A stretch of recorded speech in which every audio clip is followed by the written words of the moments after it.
오늘 하나님께서 주시는 말씀은 요한복음 15장 18절에서부터 27절까지의 말씀입니다. 요한복음 15장 18절에서부터 27절까지의 말씀을 저와 여러분이 한 절씩 읽고 마지막 27절을 함께 읽겠습니다. 세상이 너희를 미워하면 너희보다 먼저 나를 미워한 줄을 알라. 너희가 세상에 속하였으면 세상이 자기의 것을 사랑할 것이나 너희는 세상에 속한 자가 아니요 도리어 내가 너희를 세상에서 택하였기 때문에 세상이 너희를 미워하느니라. 내가 너희에게 종이 주인보다 더 크지 못하다 한 말을 기억하라. 사람들이 나를 박해하였은즉 너희도 박해할 것이요 내 말을 지켰은즉 너희 말도 지킬 것이라. 그러나 사람들이 내 이름으로 말미암아 이 모든 일을 너희에게 하리니 이는 나를 보내신 이를 알지 못함이라. 내가 와서 그들에게 말하지 아니하였더라면 죄가 없었으려니와 지금은 그 죄를 핑계할 수 없느니라. 나를 미워하는 자는 또 내 아버지를 미워하느니라. 내가 아무도 못한 일을 그들 중에서 하지 아니하였더라면 그들에게 죄가 없었으려니와 지금은 그들이 나와 내 아버지를 보았고 또 미워하였도다. 그러나 이는 그들의 율법에 기록된 바 그들이 이유 없이 나를 미워하였다 한 말을 응하게 하려 함이라. 내가 아버지께로부터 너희에게 보낼 보혜사 곧 아버지께로부터 나오시는 진리의 성령이 오실 때에 그가 나를 증언하실 것이요 너희도 처음부터 나와 함께 있었으므로 증언하느니라. 아멘.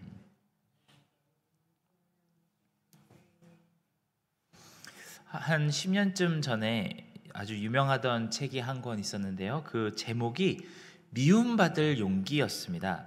지금 우리에게는 현대 심리학이 가장 유명한 것이 지그문드 프로이트라고 하는 사람이 정립한 기본을 이렇게 따르는 내용이 많은데요.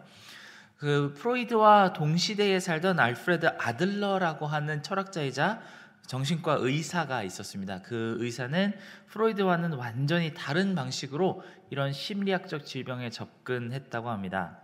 지금 우리가 익숙한 이 프로이드의 방식은 트라우마와 옛날에 있었던 그 트라우마와 현재의 상황 속에서 우리가 정신을 병들게 하는 그런 요소들을 찾아내고 풀어나가는 그런 접근 방법이 많습니다. 우리가 많은 TV 프로그램들을 보고 심리치료를 받으러 가보면은 과거의 상처가 어떤 상처가 있는지에 대한 이야기가 거의 무조건 등장합니다. 그런데 아들러라고 하는 사람은 조금 다르게 이 심리에 접근합니다. 과거의 내가 아니라 지금 내가 나 자신을 바라보는 방법, 나를 행복하게 해줄 거라고 믿고 의지하는 그 것들을 바꾸어 나가는 치료 방식을 택하고 있습니다. 프로이드는 과거의 나를 진지하게 바라보며 치유하는 반면 아들러는 현재의 나를 새롭게 변화시키며 마음의 병을 치유하려고 합니다. 어떻게 보면은 아들러의 심리학이 조금 더 성경적인 방법에 가깝다는 생각이 듭니다. 특별히 아들러의 이 철학과 심리 분석을 곰곰이 읽어보면 고린도후서에서 우리가 바울이 한 말을 읽었던 것을 떠오르게 합니다. 우리는 그리스도 안에서 새로운 피조물이 되었다는 그 말이 떠오르게 되는 것이죠. 실제로 프로이드는 생애의 마지막까지 냉소적인 유물론자이자 무신론자로 남아 있었던 반면 아들러라고 하는 이 심리학자는 여러 목사님들과 함께 논문을 저술할 정도로 기독교 신학의 뿌리를 깊이 둔 다양한 정신분석학 이론을 내어놓았습니다. 그래서인지 오늘 본문 말씀을 곰곰이 읽어보면 이 책 제목이 떠오릅니다. 바로 미움받을 용기가 필요한 것이죠. 근데 왜 이 책의 제목이 미움받을 용기인가 하냐면요, 이 책에서 가장 중요한 내용이 바로 이런 메시지이기 때문입니다. 설령 다른 사람들이 나를 인정해주지 않고 심지어 싫어하더라도 세상과 다른 사람들에게 깊은 가치를 더해주는 일에서 인생의 행복과 의미를 발견하는 것이 이 병든 마음을 치유하는 데 가장 좋은 자세라고 합니다. 특별히 아들러는 이 다른 사람들에게 선한 영향력을 끼치는 이 자기 스스로의 자아상에서 진정한 행복을 찾을 수 있다고 설명합니다. 예수님께서 로마 군사들에게 잡혀 돌아가시기 전에 하신 그 수많은 말씀 중에는 분명 이런 내용이 담겨 있습니다. 주님께서는 이 밤이 지나고 나서 무슨 일이 일어날지 전부 다 알고 계셨습니다. 세상의 모든 사람들이 예수님을 저주할 것이고, 예수님은 많은 괴로움을 당하다가 잔혹한 죽음을 당하실 그 사건을 눈앞에 두고 계십니다. 극도로 미움을 받을 일을 바로 눈앞에 두고 계신 것입니다. 그런데 이 저주스러운 시간을 주님은 피하실 생각이 전혀 없으십니다. 모든 사람들에게 영원한 생명과 구원이라는 이 놀라운 덕을 전해주시기 위해서 이런 고난을 감당하시기로 결정하셨기 때문입니다. 그리고 이 길을 따르는 예수님의 제자들에게도 같은 일을 일어날 것이라고 예언해주고 계십니다. 오늘 말씀처럼 예수님을 따라 사는 길에는 여러 가지 결심이 필요하지만 그 어떤 것보다도 미움받을 용기가 필요합니다. 그리고 예수님이 승천하신 뒤에 제자들은 이 성령님이 이끄시는 그 길을 따라 가장 잘 실천했던 것도 바로 이 미움받을 용기인 것 같습니다. 그들은 온갖 세상 사람들의 미움을 받으면서도 복음으로 많은 사람들에게 덕을 끼치는 그 미션에 집중했습니다. 그러다 보니 세상에서 가장 강력한 영향력을 가진 공동체가 형성이 되었습니다. 바로 예수 그리스도의 복음이 살아있는 교회라는 공동체입니다. 교회는 처음 오순절날 성령님이 임하시며 시작된 그 순간부터 셀 수 없이 많은 박해와 차별을 견디면서 자라왔습니다. 교회사를 살펴보면 돌을 던지고 침을 뱉는 사람들을 끝까지 사랑했으며 순교의 자리에 갈 때 찬양을 부르며 하나님 나라에 담대히 들어갔던 사람들의 내용이 기록이 넘치도록 차 있습니다. 히브리서 11장의 마지막 부분의 말씀이 정확하게 이루어졌습니다. 11장에는 이렇게 기록합니다. 여자들은 자기의 죽은 자들을 부활로 받아들이기도 하며 또 어떤 이들은 더 좋은 부활을 얻고자 하여 심한 고문을 받되 구차히 풀려나기를 원하지 아니하였으며 또 어떤 이들은 조롱과 채찍질 뿐만 아니라 결박과 옥에 갇히는 시련도 받았으며 돌로 치는 것과 톱으로 켜는 것과 시험과 칼로 죽임을 당하고 양과 염소의 가죽을 입고 유리하여 궁핍과 환난과 학대를 받았으니 이런 사람은 세상이 감당하지 못하느니라. 이런 말씀과 오늘 본문의 말씀을 읽으며 우리는 한 가지 깊은 고민을 하게 되는 것이 자연스럽습니다. 그러면 왜 우리의 신앙생활은 이렇게 평안한 것일까요? 우리가 예수님을 믿는다고 아무도 우리를 괴롭히거나 해코지하는 사람이 하나도 없습니다. 복음적인 이유 때문에 돌을 맞아본 적이나 아니면은 욕을 당한 적이 거의 없습니다. 분명 예수님께서는 오늘 말씀에 사람들이 나를 박해하였은즉 너희도 박해할 것이요 라고 말씀하셨죠. 그리고 사도행전과 그 뒤에 서신서들을 쭉 살펴보니 정말로 사도들과 초대교회는 극심한 괴롭힘을 받았습니다. 정말 이상한 점은 이 초대교회 성도들은 예수님의 이름으로 병도 고치고 귀신도 내쫓고 죽은 사람도 일으키며 가난한 자들을 도왔는데도 미움을 받았다는 사실입니다. 그런데 지금 현대 기독교인으로서 살고 있는 우리에게는 그런 비슷한 박해가 거의 없습니다. 왜 그런 것일까요? 이에는 다양한 이유가 존재할 수 있겠지만 혹시나 그 이유 중에 한 가지가 우리가 예수님의 길을 따르는 대신에 세상의 길과 더 비슷한 길을 따르고 있어서 그렇지 않은지 깊이 고민하게 됩니다. 복음을 들고 세상을 변화시키려 한다면 분명히 어떠한 저항에 부딪히게 될 것이 뻔한데 우리에게는 혹여나 세상을 변화시키려는 의도가 적고 죄에 대한 경고도 하지 않으며 하나님 나라의 도래에 대해서도 침묵하고 있기 때문에 저항받을 이유가 없어서 그렇지 않은가 하는 고민을 하게 됩니다. 사실 현대사회는 교회를 별로 좋아하지 않습니다. 그런데 좋아하지만 않을 뿐 맞서서 싸우거나 대적하고 있지는 않습니다. 혹여 이 대적하고 있지 않은 이유가 세상 사람들이 짓는 죄와 교회는 비슷한 죄를 가지고 있기 때문에 동질감을 느껴서 그렇지 않을까 하는 고민을 해보게 됩니다. 세상 사람들과 똑같이 미워하거나 마음에 안 드는 사람들을 질투하며 무례하게 말을 하고 극심하게 다투는 모습이 교회 안에도 있기 때문에 그다지 맞서 싸울 만큼의 경각심이 들지 않을 수도 있겠다는 생각이 듭니다. 특히 한국 이민교회를 보면 그런 생각이 많이 듭니다. 제가 신학교 졸업한 지도 거의 12년이 다 되어 가는데 그때만 해도 미국 내 다양한 민족교회와 상황에 대해 이야기할 때 여러 교수님들이 이런 말씀을 하신 게 기억이 납니다. 백인교회는 사람이 없어서 싸늘하게 식어가고 한국 이민교회들은 치열하게 싸워서 끊임없이 분열한다.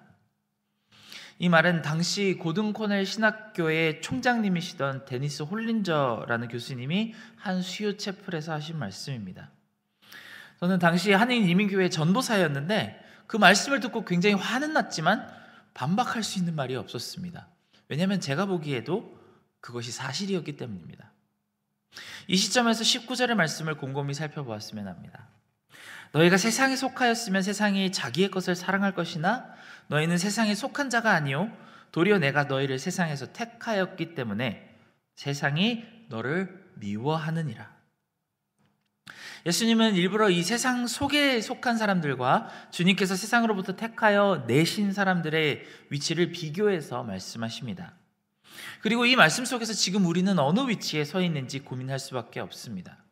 우리는 정말 진지하게 왜 세상이 우리에 대한 경각심을 가지거나 아니면은 대적하고 있지 않은지 깊이 고민해 보아야 합니다. 정말 우리가 지혜롭게 싸움을 그리고 다툼을 잘 피하며 평화로운 주님의 길을 따랐기 때문일까요? 아니면 세상이 정말 싫어하는 주님의 길을 열정적으로 따르고 행하며 죄에 대한 회개를 선포하지 않았기 때문일까요? 사실 요즘 기독교 채널들에 보면은 박해받는 길거리 전도자들에 대한 이야기가 자주 등장합니다. 어떤 한 목사님은 대도시에서 전도하시다가 군중들에게 모욕적인 말과 폭행을 당하는 일을 겪었다고 합니다. 그런데 놀랍게도 경찰이 출동을 해서 이 폭행을 강한 폭도들을 저지하지 않고 오히려 그 피해를 당한 목사님에게 수갑을 채우는 일이 있었다고 합니다. 바로 작년 6월에 캘리포니아에서 있었던 일입니다. 항상 길거리에서 복음을 전하시던 알투로 페르난데스라고 하는 목사님이 어느 하루 콘서트장 앞에서 사람들에게 전도를 하다가 당하신 일입니다. 당시 목사님은 아주 평화롭게 질서 있는 모습으로 길거리에서 전도를 하셨는데 이런 억울한 일을 당하셨다고 합니다. 작년 6월에 이런 일이 있었는데 무려 반년이 지난 12월 5일에 대법원 판결로 무죄를 선고받으셨다고 합니다. 그런데 그동안 법적 절차가 6개월 동안 진행되며 목사님은 정말 많은 어려움을 겪으실 수밖에 없었다고 합니다. 다행히 법원이 헌법에 명시된 종교 자유 권리로 이 행위를 해석해 주어서 무죄가 판결되었다고 하는데 문제는 이 목사님께서 똑같은 일을 2021년에도 같은 도시에서 경험하셨다는 것입니다. 사실 페르난데스 목사님의 일은 근래 수많은 다른 길거리 전도자들이 겪고 있는 일들의 한 예에 불과합니다. 작년 4월에는 시애틀에서 비슷한 일이 있었고 7월에는 영국 런던에서 같은 일이 있었다고 합니다. 이 길거리 전도자들이 무슨 나쁜 짓을 한 것이 아니고 그저 군중들 앞에서 성경을 낭독했을 뿐이라고 합니다. 1월 달에는 스코틀랜드에서도 이런 일이 있었고 그 전해 2023년 6월에는 펜실베니아에서 성경 구절을 공공장소에서 큰 소리로 낭독하던 한 사람이 수갑을 차고 끌려나가는 일이 있었습니다. 이런 뉴스들을 보면 우리가 진짜 걱정해야 되는 일이 무엇일까요? 세상이 점점 하나님의 말씀을 싫어하기 때문에 이 미국과 영국이라는 크리스천 나라에서 전도하다가 공권력에게 끌려가는 일을 걱정해야 하는 것일까요? 근데 오늘 말씀을 보니까 그것은 걱정할 거리가 아닙니다. 우리가 정작 더 금심해야 하는 일은 우리에게는 이분들과 같이 예수님의 말씀을 전하는 그 자리에 서서 미움받을 용기가 부족하다는 것이 아닐까 합니다. 하나님의 말씀을 전하다가 미움받는 대신 세상 사람들과 거의 비슷한 모습으로 살다가 무시받고 손가락질 당하는 것은 아닌가 하는 자아의 반성 시간이 필요할 것 같습니다. 죄를 회개하라고 선포하다가 미움받는 게 아니고 다른 사람들과 똑같이 형제자매를 미워하고 갈등을 조장하고 무시하고 나보다 조금이라도 더 약한 사람들에게 불합리한 대우를 하기 때문에 합당한 비판을 당하고 있지는 않는지 아픈 마음으로 돌아보게 됩니다. 오늘 말씀 앞에서 우리를 스스로 비추어 볼 때 우리는 예수 그리스도와 함께 같은 자리에 서서 세상의 미움과 비난을 받을 준비가 되어 있는가 하는 비판적인 시각으로 스스로를 바라보게 됩니다. 뉴욕 장로교회는 세상으로 받는 미움이 아니라 혹시 공동체 내부에서 서로를 향한 미움이 있다는 것이 우리 자신에게서 발견된다면 심각하게 고민하며 반드시 뉘우쳐야만 하는 우리의 현실입니다. 우리는 두 가지를 깊이 회개해야만 하겠습니다. 먼저는 우리가 그리스도의 사랑의 법, 생명의 성령의 법을 사랑하지 않은 것에 대해 깊이 회개해야만 합니다. 하지만 나는 사실 지금 누구와 갈등 상태에 있지 않은데 그건 내 얘기는 아니고 우리 공동체나 아니면은 소그룹 내에 다른 사람들 이야기인데 라는 생각이 드신다면 다시 한번 생각해 보았으면 좋겠습니다. 각 공동체에 피스메이킹을 해야 하는 사람들이 정해져 있는 것이 아닙니다. 서로를 용서하도록 권하고 기도하며 평화를 위해 애써야 하는 사람들이 그런 옳은 길을 선택하도록 선한 영향력을 발휘해야 되는 사람들이 따로 정해져 있고 나머지는 한 발자국 뒤로 물러나 있어도 괜찮지가 않습니다. 예수님께서 22절에서 하신 말씀을 잘 기억해 보았으면 좋겠습니다. 주님께서 오셔서 죄에 대해 말씀하시지 않으셨으면 몰라도 이미 주님께서 죄에 대해 말씀을 하셨으므로 지금 우리에게는 핑계할 것이 없습니다. 이 말씀의 법을 잘 지키기 위해 우리는 진심으로 회개하고 겸비하는 마음을 가져야만 하겠습니다. 또 다른 회개할 내용은 우리가 복음으로 인해 미움을 받고 있지 않다는 사실입니다. 예수님의 이름으로 인한 어떤 짐도 지고 있지 않다면 우리는 교회로서 이 상황이 그리고 교인으로서 신앙인으로서 이 상황이 괜찮다고 말을 할 수 없을 것입니다. 예수님 믿은 지 수십 년이 지났는데 한 번도 믿음과 복음을 실천했기 때문에 불이익이나 모욕을 받은 일이 없다면 스스로 정말 이상하다고 생각해야 하는 부분입니다. 물론 어디에 가서 극단적으로 뺨을 맞는다거나 수갑을 차야 신앙생활 제대로 한다는 뜻은 아닙니다. 또한 성소수자 퍼레이드에 한번 뛰어들어서 난동을 부려야 신앙생활을 제대로 하고 있다는 뜻은 아닙니다.